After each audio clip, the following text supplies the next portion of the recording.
Hello everyone, I hope कि आप लोग अच्छे होंगे।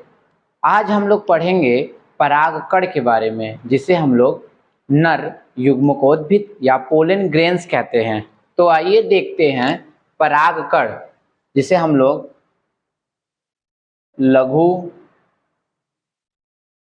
बीजाणु या नर युग्मकोद्भिद या फिर परागकण कहते हैं, ठीक है, जिसे हम लोग इंग्लिश में माइक्रोस्पोर या मेल गैमेटोफाइट या फिर पोलन ग्रेन्स कहते हैं। ठीक है, तो ये जो पोलन ग्रेन्स है ये क्या होते हैं, इन्हीं को हम नर युग्मकोद्भिद, ठीक है, या फिर माइक्रोस्पोर कहा जाता है। ठीक है, तो आइए देखते हैं। सबसे पहले जो क्या होता है, परागकण बने होते हैं जिन्हें हम लघु बीजाणु कहते हैं। इंग्लिश में माइक्रोस्पोर होते हैं। क्यों माइक्रोस्पोर कहा जाता है? क्योंकि ये बहुत छोटे होते हैं, इसके वजह से इन्हें हम लोग क्या कहते हैं, माइक्रोस्पोर कहते हैं। अगली जो पॉइंट है, ये होते हैं हैप्लॉइड कंडीशन में होते हैं, मतलब अगुणित कंडीशन के, मतलब इनका जो फॉर्म होता है वो एन फॉर्म में होते हैं। ठीक है, उसके बाद क्या होता है, ये जो परागकण हैं ये नर युग्मकोद्भिद को प्रदर्शित करते हैं, युग्मकोद्भिद को प्रदर्शित करते हैं। अगला पॉइंट है, इनका जो आकार होता है, मतलब कि पोलन ग्रेन का अगर हम साइज के बारे में बात करें तो इनका जो साइज होता है वो होता है 25 से 50 माइक्रोमीटर का। ठीक है, अगर इनके शेप के बारे में हम बात करें तो इनका जो शेप होता है वो होता है गोलाकार। ठीक, अगला अगर बात किया जाए इनकी संरचना के बारे में तो ये एक कोशिकीय होते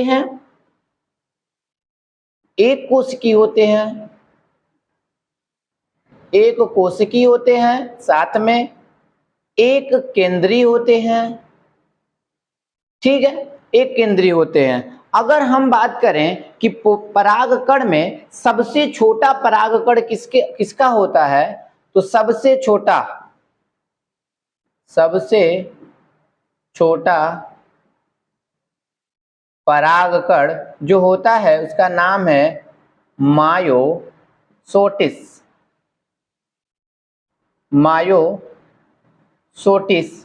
जो कि कितना होता है, 10 माइक्रोमीटर का होता है। मायोसोटिस को हम लोग नील कमल कहते हैं। इसका जो फूल होता है वो नीले रंग का होता है और देखने में बहुत आकर्षण का केंद्र होता है, जिसके परागकण क्या होता है, 10 माइक्रोमीटर का होता है।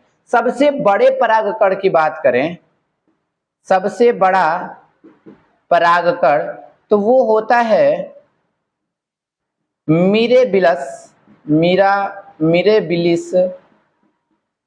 जलापा, जो क्या होता है, 200 माइक्रोमीटर का होता है, जिसे हम गुलाबबास भी कहते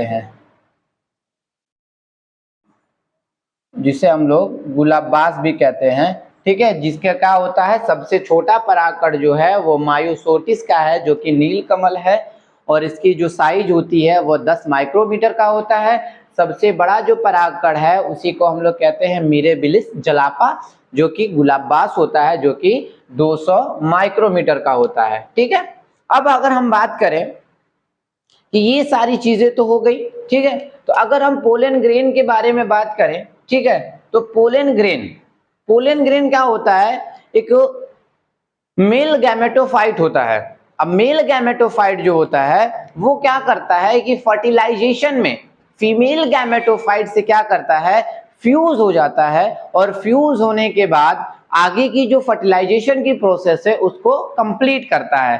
तो आइए हम लोग देखते हैं स्ट्रक्चर ऑफ पोलन ग्रेन।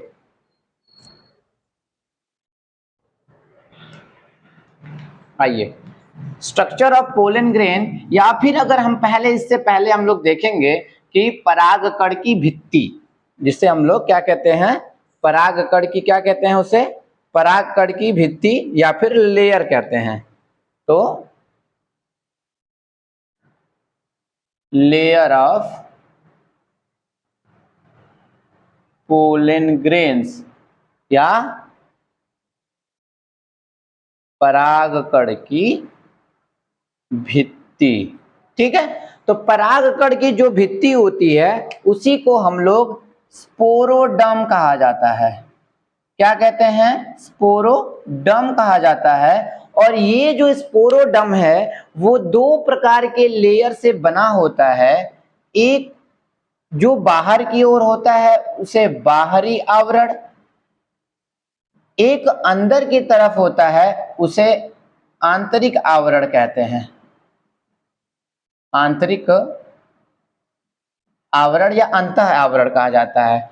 बाहरी आवरण जो है उसे हम लोग कहते हैं आउटर लेयर,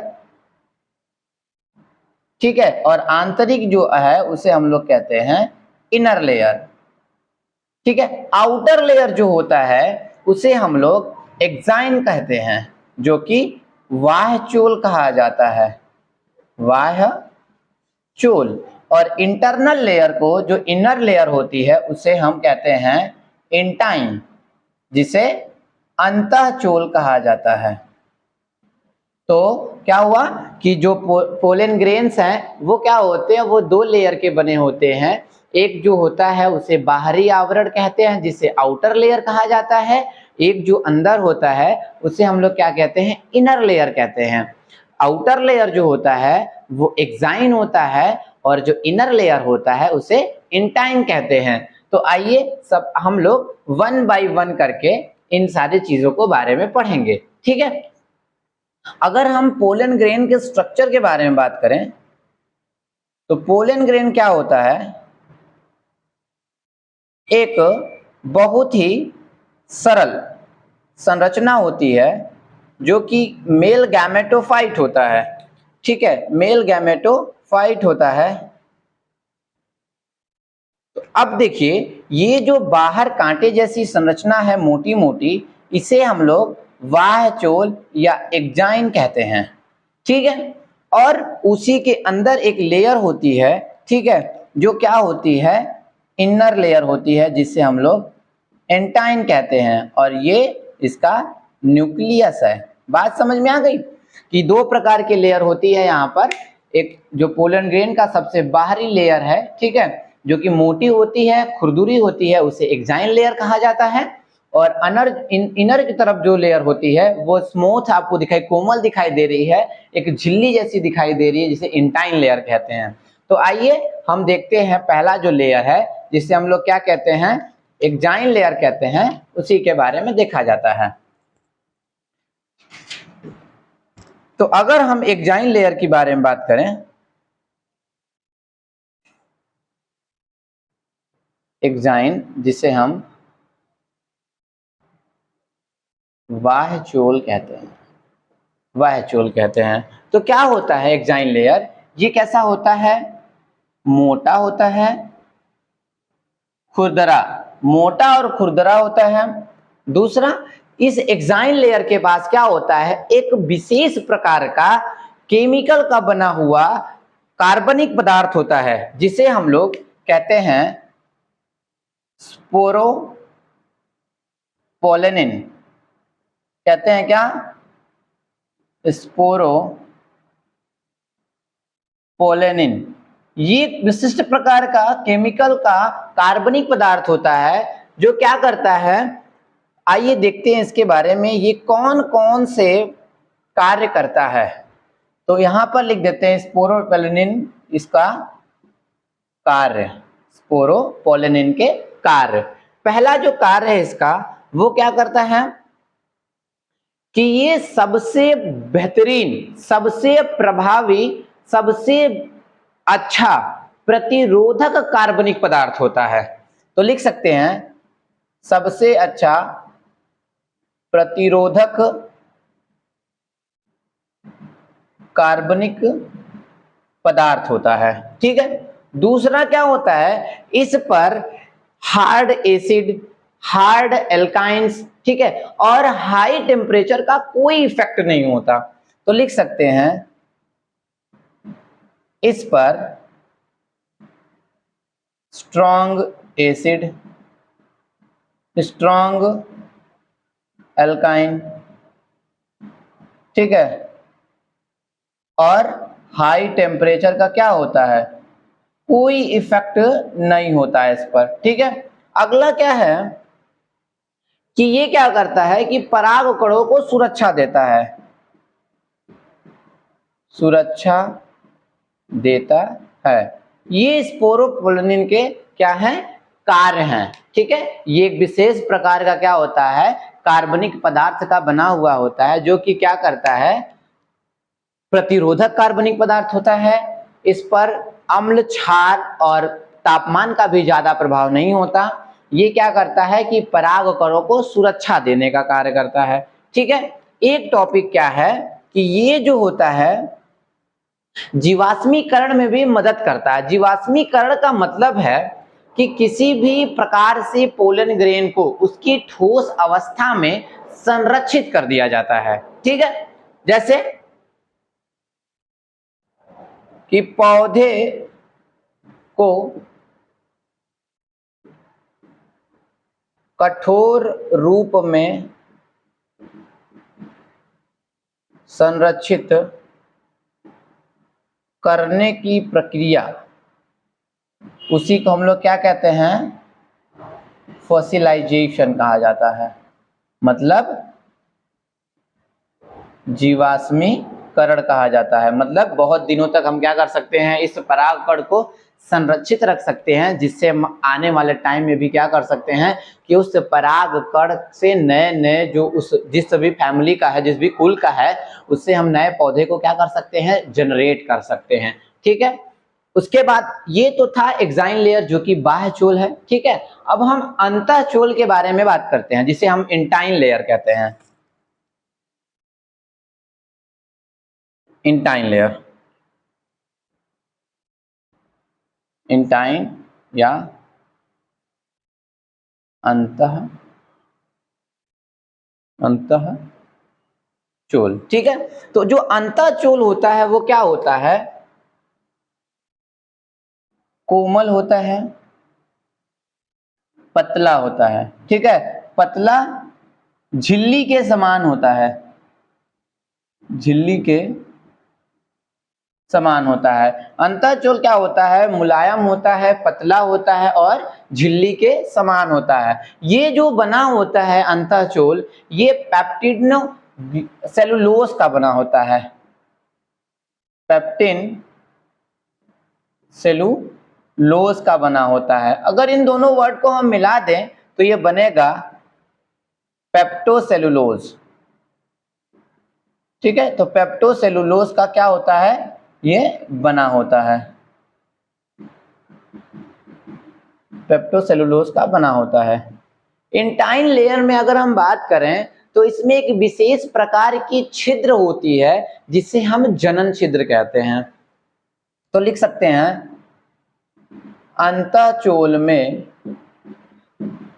एक विशेष प्रकार की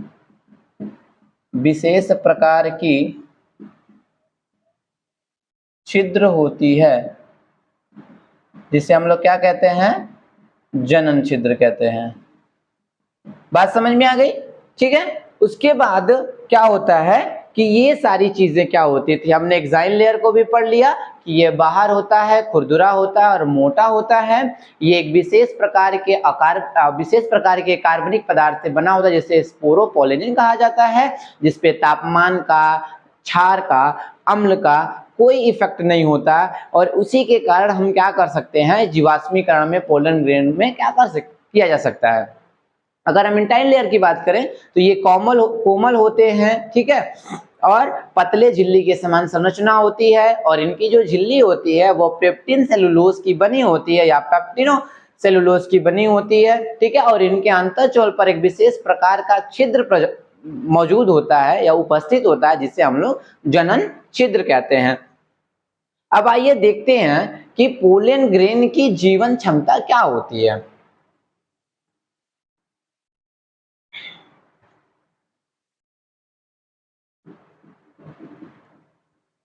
परागकण की जीवन क्षमता जिसे हम लोग कहते हैं विएबिलिटी ऑफ पोलन ग्रेन, मतलब पोलन ग्रेन के पास कितनी क्षमता है इसके बारे में हम लोग यहाँ पर स्टडी करेंगे, ठीक है। तो पहला जो है कि पोलन ग्रेन जिस अवस्था में, ठीक है, परागकण वह जिस समय जिसमें क्या होता है कि परागकण कार्य करता है, मतलब कि हम जिस समय में हैं तो हम काम कर रहे हैं, तो हमारे पास एबिलिटी है, मतलब क्षमता है हमारे पास कि हम काम कर रहे हैं। ठीक उसी प्रकार परागकण होते हैं जो कि क्या होते हैं कि ऐसा समय होता है जिसमें वो पोलन ग्रेन वर्क करते हैं, मतलब फर्टिलाइजेशन में क्या करते हैं, मदद करते हैं। तो उसी जो समय है उसी को विएबिलिटी कहा जाता है।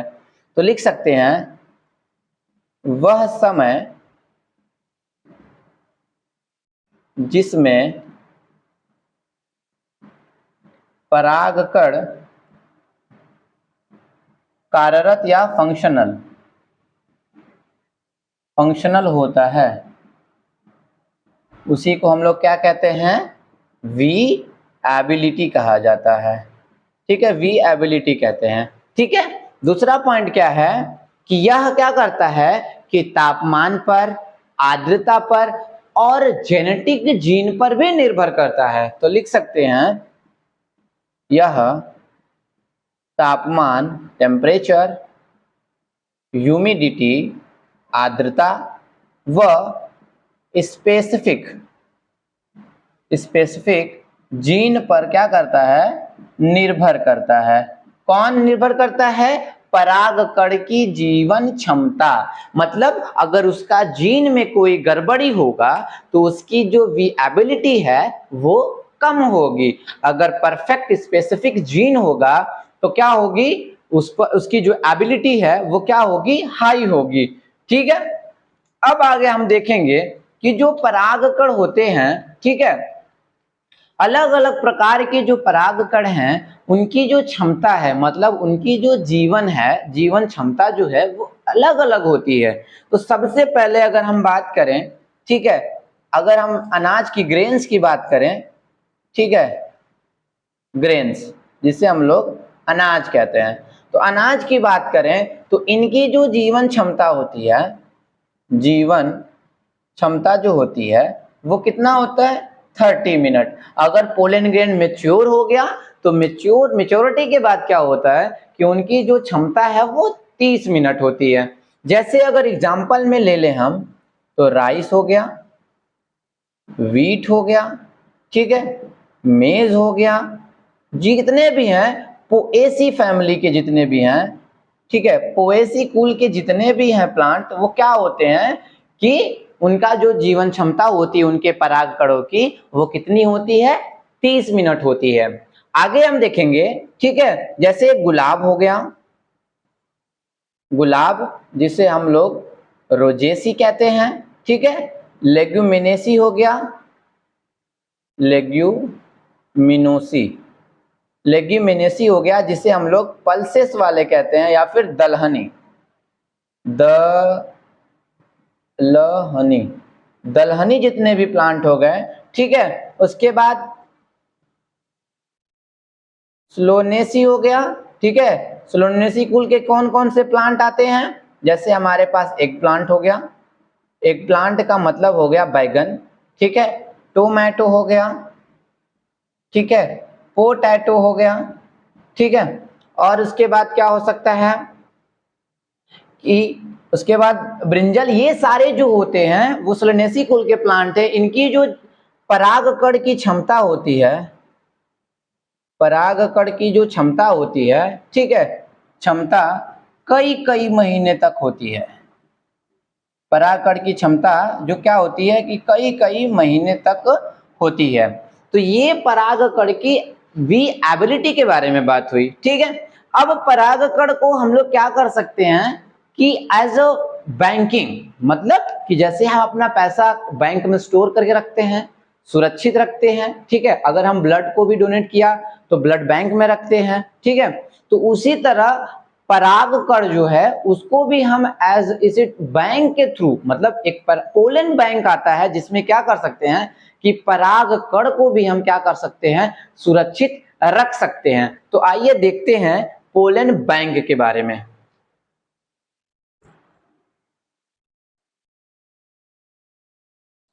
पोलन बैंक,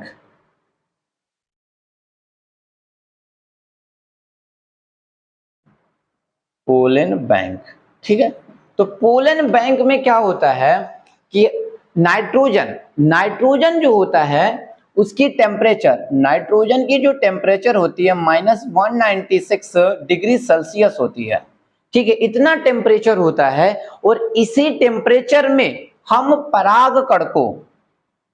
परागकण को संरक्षित करते हैं,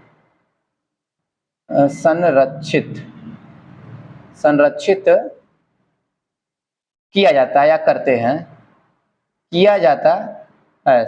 परागकण को क्या करते हैं, संरक्षित किया जाता है। तो संरक्षण की जो ये विधि है इसी को हम लोग कहते हैं